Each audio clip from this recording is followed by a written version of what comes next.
And it looks like we're going to be finally finished with II Chronicles, going into the book of Ezra. We're at chapter 36, verse 20. And them who had escaped from the sword carried he away to Babylon, where they were servants to him and his sons until the reign of the kingdom of Persia. Notes, now this was a total of 70 years. Verse 21, to fulfill the word of the Lord by the mouth of Jeremiah until the land had enjoyed her Sabbaths. For as long as she lay desolate, she kept Sabbath to fulfill 70 years. Notes, that right there is very, very important, what I've just read. I'm going to read it again. To fulfill the word of the Lord by the mouth of Jeremiah until the land had enjoyed her Sabbaths. For as long as she lay desolate, she kept Sabbath to fulfill 70 years. Now the law of Moses demanded that every 7th year the entirety of the land, Israel, should rest. It was called a Sabbath of rest until the land. On the 7th year, the Lord said, you shall neither sow your field nor prune your vineyard. Don't do anything. Leviticus chapter 25, verses 3 and 4. For some 490 years, Israel ignored the law of God, and consequently Israel owed the Lord 70 years of Sabbaths. Her deportation to Babylon would be for 70 years, thereby guaranteeing that the land would then lay fallow and would enjoy her Sabbaths.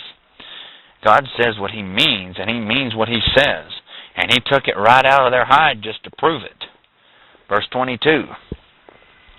Now in the first year of Cyrus, king of Persia, that the word of the Lord spoken by the mouth of Jeremiah might be accomplished, found in Jeremiah 24:10, the Lord stirred up the spirit of Cyrus, king of Persia, that he made a proclamation throughout all the kingdom, and put it also in writing, saying, Thus saith Cyrus, king of Persia, all the kingdoms of the earth has the Lord God of heaven given me.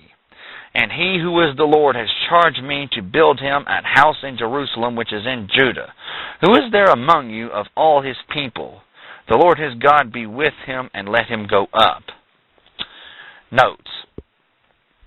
Now for a period of about a half a century had elapsed between the last date of the foregoing verses and the date signalized here in verse 22. As well, Cyrus was Esther's son, basically. And the Medo-Persian Empire had defeated the Babylonian Empire, and no doubt Cyrus had been greatly influenced by his godly mother, Esther, and that he now recognizes that it is the Lord who has raised up the Persian Empire. Now, the last few verses saying, Who is there among you of all this people? The Lord his God be with him, and let him go up. This concerned the rebuilding of the temple under Ezra. All the Israelites were now free to go back to the land of Israel. Chapter 2 of Ezra gives us a list of the first group returning from captivity. And now we must begin the book of Esther. Thank you, and God bless. And please pray that I can do a live teaching on this and hopefully get my notes a little bit more organized. Thank you, and God bless, and please sincerely pray for my request. Bye-bye.